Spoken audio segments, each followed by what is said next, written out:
Hello guys, আজকে আমরা memory loss নিয়ে কথা বলবো। কি কারণে মেমোরি লস হয় এবং সেই মেমোরি লসের হাত থেকে আমরা সহজে কিভাবে রিলিফ পেতে পারি এবং তার কি এক্সারসাইজ আছে আমরা সেগুলো জানবো।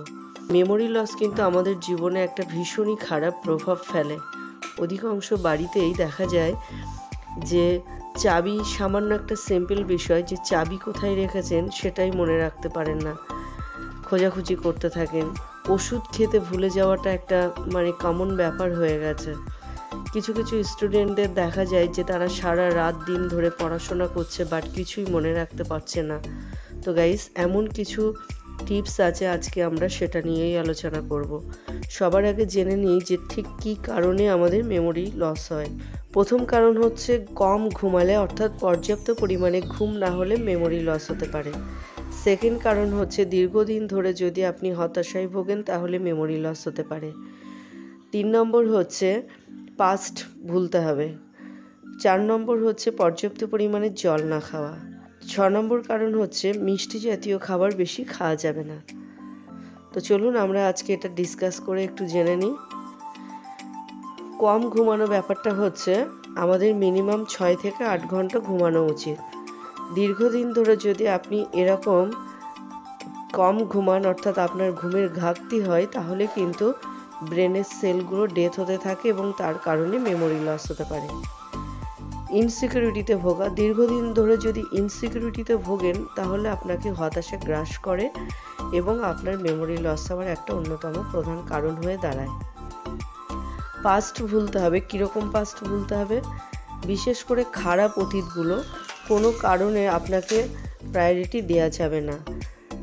যে অতীতগুলো আপনাকে খুব কষ্ট দেয় সে অতীতগুলো আপনাকে ভোলার চেষ্টা করতে হবে। তবে হ্যাঁ, ভালো অতীত যদি আপনি বারবার ইমাজিন করেন তাহলে আপনার কিন্তু ভালো কিছুই হবে, কারণ ওগুলো আপনাকে খুশি দেয়। চতুর্থ কারণ হচ্ছে পর্যাপ্ত পরিমাণে জল না খাওয়া। পর্যাপ্ত পরিমাণে জল না খেলে কি হয়, আমাদের যে মেমোরি স্নায়বিক শক্তি থাকে সেই মেমোরির স্নায়বিক শক্তিগুলো নষ্ট হয়ে যায়। 5 নম্বর কারণ যেটা বললাম, মিষ্টি জাতীয় খাবার বেশি খেলে কি হয়, আমাদের নিউরন কানেকশান নষ্ট হয়ে যায়, অর্থাৎ ব্রেনে যে নিউরন কানেকশান থাকে সেই কানেকশান কিন্তু নষ্ট হয়ে যায়। ইউটিলাইজ না করলে কিন্তু আমাদের ব্রেনের যে স্ট্রং পাওয়ার থাকে সেই পাওয়ার কিন্তু আস্তে আস্তে নষ্ট হতে বসে। তারপরে যেটা বলেছিলাম যে ভালোবাসা ও ঘৃণা। ভালোবাসা ঘৃণা এই দুটো জিনিসই কিন্তু আমাদের ব্রেনের একই জায়গা থেকেই উৎপন্ন হয়েছে। তাই কাউকে খুব ডিপ যদি আপনি ভালোবাসেন তাহলেও কিন্তু আপনার মেমোরি লস হবে, বা আপনি যদি সেই তীব্রভাবে ঘৃণা করেন তাহলেও কিন্তু আপনার মেমোরি লস হবে। তো এখানে আপনাকে এই জিনিসগুলোকে অ্যাভয়েড করতে হবে। এবার আপনি স্ট্রং মেমোরি কিভাবে ফিরে পাবেন সেটা নিয়ে একটু বলবো। আমাদের কিছু নার্ভ আছে যেগুলো আমাদের হাতের সঙ্গে কানেকশান রয়েছে একদম সোজা ব্রেনে। আপনি যদি হাতের কিছু এক্সারসাইজ কন্টিনিউ করতে পারেন তাহলে কিন্তু আপনি সহজেই এই মেমোরি লসের হাত থেকে রিলিফ পেয়ে যাবেন। শুধু এক্সারসাইজ নয়, আরও কিছু জিনিস আছে, সেগুলো আপনাদেরকে আমি বলবো।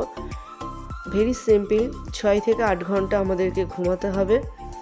ইনসিকিউরিটিকে অ্যাভয়েড করতে হবে।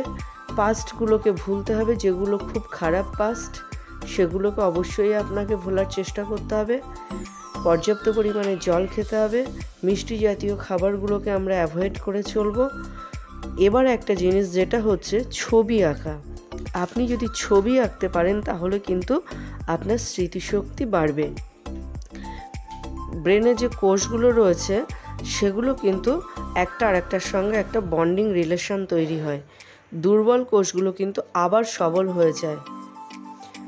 আর নিয়মিত যদি আপনি ইউটিলাইজ করেন তাহলে কিন্তু বুদ্ধিমত্তার যে কোষগুলো রয়েছে সেগুলো স্ট্রং করে, এবং দেখা যাচ্ছে যে কোষগুলো আগে কোনোদিনই কাজ করেনি সেই কোষগুলো আস্তে আস্তে কাজ করতে শুরু করেছে। এতে কি হয়, ব্রেনে একটা এক্সারসাইজ হয়।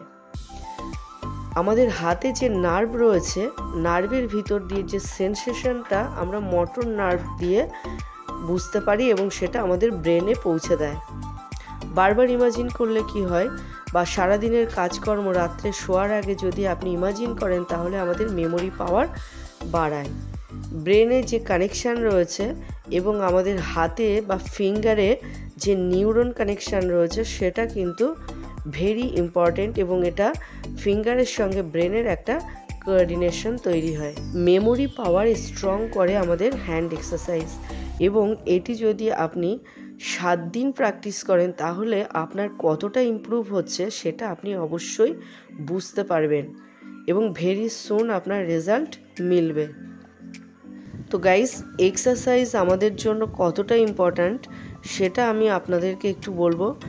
আপনার কিচ্ছু করতে হবে না, আপনি শুধু আপনার 5টা আঙুল যে কোনো একটা আঙুলে আপনি প্রেস করুন।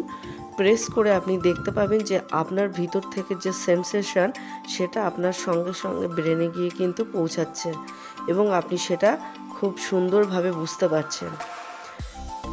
তো exercise is very important for brain improve.